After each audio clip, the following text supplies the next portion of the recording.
Bueno, vamos al grano. Seguramente ya sepas toda la historia entre el año 110 y 119. La dinastía Han en China se acerca a su fin y en Europa el Imperio Romano intenta expandirse. Pero si lo que quieres es contar a todo el mundo 10 historias que no conocían, quédate que comenzamos a dibujar.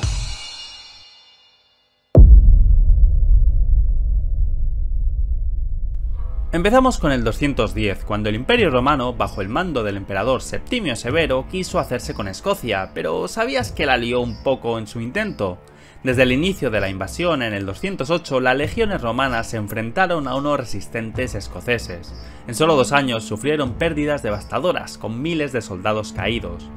Para el 210, Septimio Severo, frustrado y desesperado, decide enviar a su hijo Caracalla con una misión clara: someter a los escoceses, sin importar el costo. No era solo una campaña militar, Caracalla optó por una estrategia de terror. Su objetivo, aterrorizar a la población local hasta que se sometieran. Torturas, asesinatos y destrucción se convirtieron en el pan de cada día. Se estima que miles de escoceses fueron afectados por esta campaña. En algunas regiones, hasta 1/3 de la población fue directamente afectada por las tácticas brutales de Caracalla. A pesar de su brutalidad, Caracalla no logró someter completamente a Escocia. La resistencia escocesa, aunque mermada, nunca se extinguió del todo. La historia nos muestra que la brutalidad no siempre garantiza la victoria. La resistencia es un testimonio de la determinación de un pueblo por defender su tierra.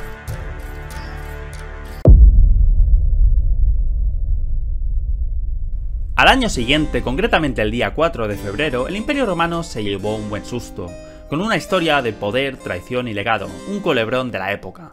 El escenario fue Boracum, que se trata del actual York en Inglaterra. Esta era una ciudad vibrante, un punto clave para las campañas romanas en Britania. Aquí, lejos de Roma, el emperador reservó solo un viaje de ida. Con 18 años en el trono, Septimio Severo no era un novato. Bajo su mando, el imperio se expandió y consolidó, pero como todos no pudo escapar de la mano del destino. Enfermo y lejos de casa, Severo exhaló su último aliento en la ciudad, siendo uno de los pocos emperadores romanos que murieron fuera de Italia, uniéndose a esta minoría.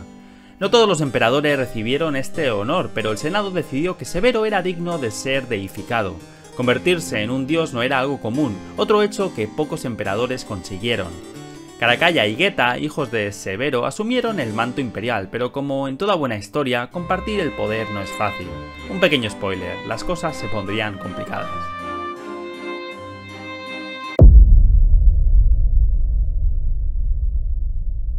Volamos hasta el antiguo Irán, donde un líder cambió el panorama histórico de la región para siempre: Ardashir I. Nacido en Persia, Ardashir comenzó desde abajo como un simple líder local, pero bajo su mandato Persia se convirtió en una potencia en la región en menos de 2 décadas. Aún así, no se quedó tranquilo en su palacio. Ardashir se embarcó en campañas militares, conquistando vastas regiones. En el 224 derrotó al último rey parto, marcando el fin de 400 años de dominio parto y el inicio del imperio sasánida. Ardashir no solo fue un conquistador, implementó reformas administrativas y religiosas, fortaleciendo el zoroastrismo y estableciendo bases sólidas para su imperio. ¿Sabías que el imperio sasánida duró más de 400 años? Y todo comenzó con nuestro protagonista. Su legado se extendió mucho más allá de su reinado, influenciando a generaciones futuras. A pesar de sus logros, Ardashir también encontró a sus enemigos, especialmente los romanos, y no todo fue un camino de rosas. Sin embargo, sentó las bases para un imperio que sería rival de Roma durante siglos.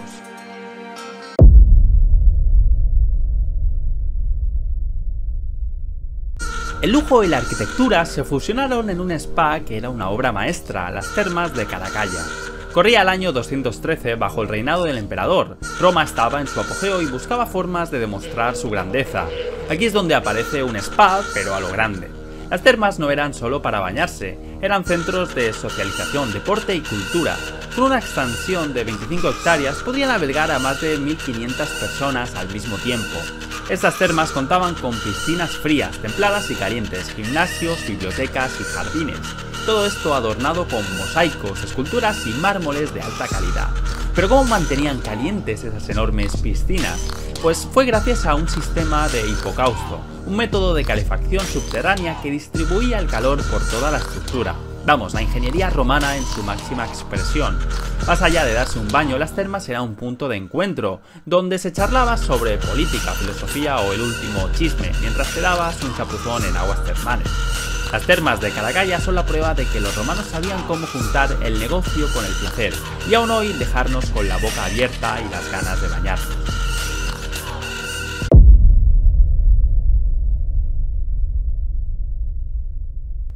El siglo III en Asia era algo movido, una época donde el reino coreano de Baekje y las tribus Moe se enfrentaron en una serie de conflictos para tener en cuenta la historia de la zona.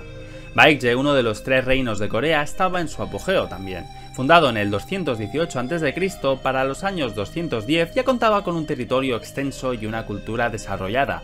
Al norte, las tribus Moe, conocidas por su habilidad en la caza y la pesca, habitaban las regiones frías. Aunque no tenían un reino igual que Baekje, eran formidables en combate. Y bueno, te preguntarás, ¿por qué Baekje atacaría a estas tribus? Pues como siempre, todo viene por el dinero. Querían expansión territorial y tener el control de rutas comerciales. Hay que tener en cuenta que el comercio en esa época aumentó bastante en la región, lo que sugiere la importancia de estas rutas. Aunque no tenemos cifras exactas, se estima que miles de guerreros participaron en estos enfrentamientos.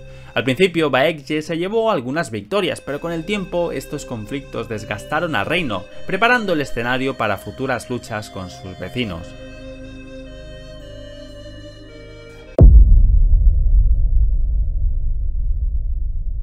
Es curioso la cantidad de monedas que adoptamos y eliminamos de nuestro sistema económico, pues en Roma no era diferente. Aquí hubo una moneda que dejó huella en la economía romana, el antoniniano. Introducido por el emperador Caracalla, el antoniniano pesaba una 50ª parte de una libra, unos 9 gramos, o lo que es lo mismo, el peso de 2 clips de papel. Si se te caía al suelo no lo encontrarías. ¿Pero por qué es tan relevante? Bueno, antes de su aparición, Roma tenía una variedad de monedas en circulación, muchas de las cuales eran de cobre.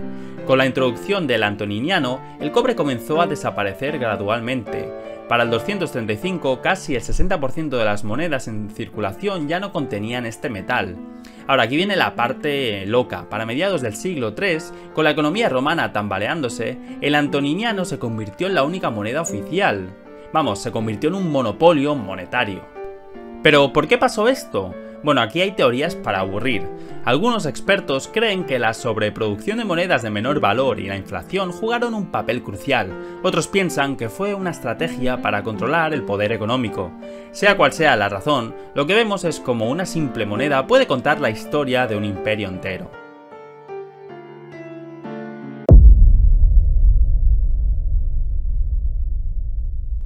Esto es una historia de ambición, guerra y legados. ¿Alguna vez has hecho algo loco para imitar a tu ídolo?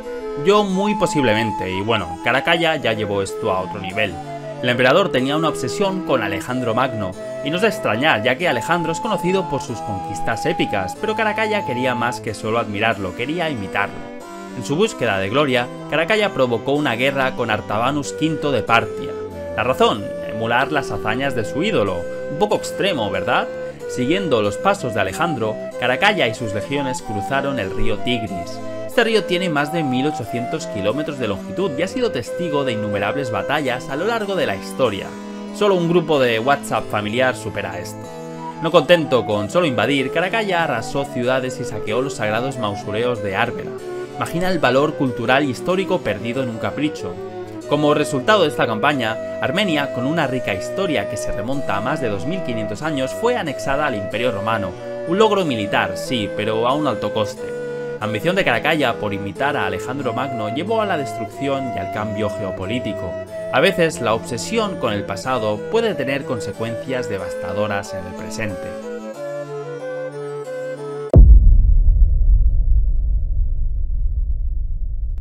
El mizraísmo es una religión que seguramente no conozcas, pero que cruzó fronteras y conquistó corazones. Nació en Persia el culto a Mithra, el dios del sol y la justicia. Se arraigó profundamente en la cultura local.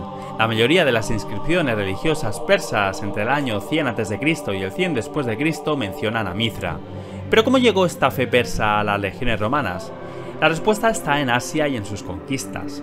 Con las constantes campañas militares, muchos soldados romanos entraron en contacto con culturas extranjeras, incluida la persa. Se estima que sobre este año, 1 de cada 5 soldados romanos en Asia practicaba el mithraísmo, un 20%, pero ojo, porque este culto no era una religión común, era misterioso, con rituales secretos y niveles de iniciación. Imagina una mezcla entre una sociedad secreta y una fe profunda, algo así como la masonería. Y claro, no todo fue fácil para Mithra. Con el auge del cristianismo, ambas religiones compitieron por los corazones de los romanos. Aunque el mithraísmo fue popular, especialmente entre los militares, el cristianismo finalmente se llevó el premio. Recuerda que en el imperio más importante de la antigüedad no todo eran gladiadores y senadores. Había un mundo de creencias y culturas entrelazadas esperando ser descubiertas.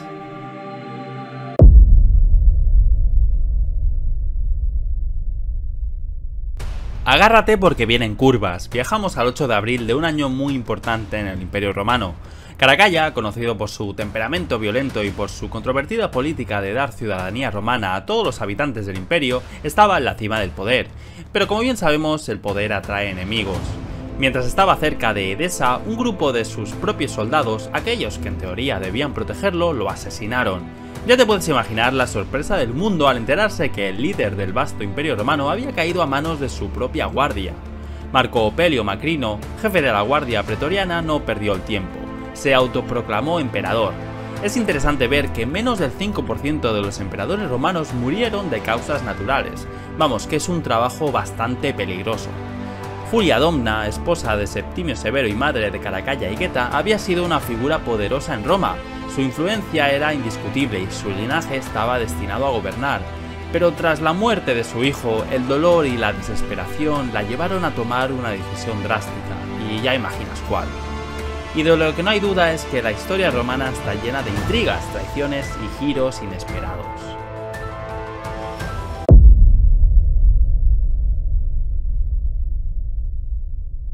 Vamos a conocer a otra figura clave en la historia de China, Tuoba Li Wei. Pero ¿quién fue él? Los Xianbei eran un grupo de tribus nómadas que vivían en lo que ahora es Mongolia y el noreste de China. Durante el siglo III, estas tribus estaban fragmentadas y en constante lucha por el poder. Entre estas tribus, el clan Tuoba comenzó a destacar. Según registros, en el año 219, Tuoba Li Wei se convirtió en el primer jefe del clan Tuoba. Para explicarlo mejor, en aquella época y región había decenas de tribus Xianbei y el clan Tuoba representaba solo un pequeño porcentaje. Sin embargo, bajo el liderazgo de Li Wei, este clan creció en poder y número. Tuoba Li Wei no solo era un líder militar, sino también un estratega. Estableció alianzas, consolidó territorios y sentó las bases para lo que más tarde sería su propia dinastía.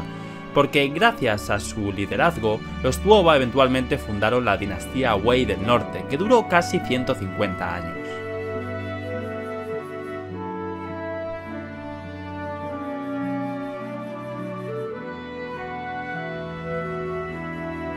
En el próximo capítulo 10 historias más donde lo dejamos, a partir del año 220.